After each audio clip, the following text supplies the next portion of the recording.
Firstly, it is a really powerful machine and it has the performance to prove the same. But at the end of the day, this isn't a machine that's meant for most users. This machine is running God of War at 4K native resolution and still maintaining 120 FPS all the way.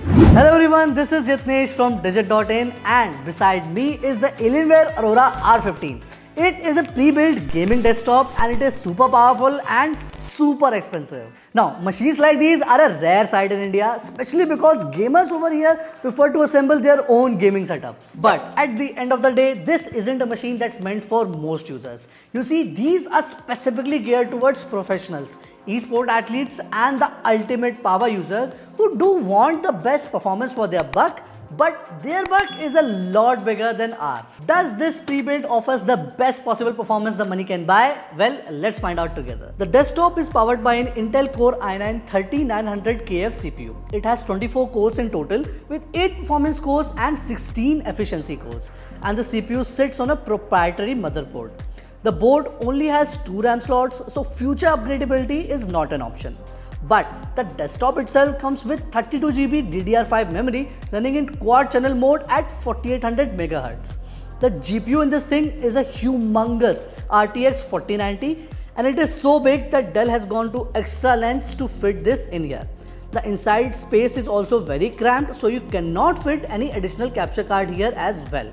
Just like the motherboard, the 1350 watt Platinum PSU here is also a proprietary one, which is not a great news for future upgradability. The design can be one major factor that compels you to splurge the humongous asking price, because this design is definitely unique and eye-catching. And the design stands out so much that it is literally worthy of the tag Alienware. In terms of lighting, you do get the RGB on the outside and on the CPU liquid cooler, but there is no RGB on the RAM stick.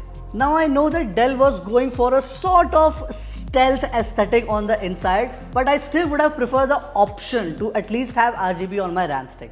The case has 5 120mm fans in which 2 fans pull the cool air in and the other 3 fans push the hot air out. The CPU cooler also has a 240mm heat exchanger and it is bigger than the previous generation. And in terms of temperatures, here you can see the results that we got. Although we don't directly have a competitor to this machine in terms of at least price range, but I still think that in terms of CPU temperatures, it is running a little bit warm over here.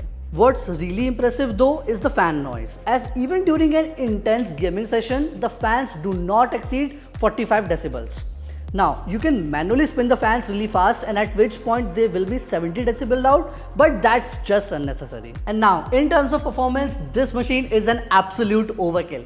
I mean, here are the time spike and fire strike benchmarks and you can see it for yourself. And the Cinebench R23 score is also one of the highest in its class range. And the PC Mark 10 score, which tests a device overall performance, is also very high. And just for reference, you can see its comparison with one of the most powerful laptops we have recently tested, and this thing just blows it out of the water. And in terms of gaming performance, here are some gaming benchmarks that we ran on this thing in 1200p. Now you must be thinking that why did we tested our games only at 1200p on such a powerful machine? Because we wanted to test the 4K benchmarks on this massive screen. First up, we are running the God of War at native 4K, meaning we are not using any DLSS tech. And you can see that the game is running at 120 FPS on average. And even the 1% low are in around 100 FPS only.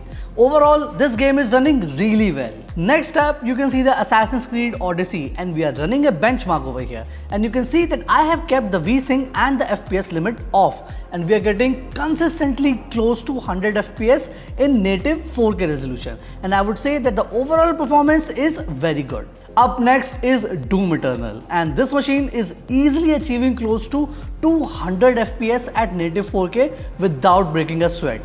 Considering how much stuff is going on the screen, the frame consistency over here is pretty commendable.